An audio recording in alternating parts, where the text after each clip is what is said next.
Water is shut off, let's try it. We have a little bit of pressure. Let's release that pressure. Okay. Even more pressure. So water is being released from this hose. And it almost stopped. Now put that also back. This also has a rubber inside. 1/2-inch connector. Manual tightening is usually enough. And the tube has to go to a sink somewhere. Shut off this first. Release the water. It was pressurized.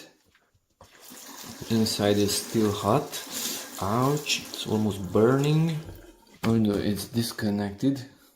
No water should leak here. This tube is not filled with anything, so this valve opens only at high pressures. So if you set this to the maximum, then probably that valve will push out some of the air and water.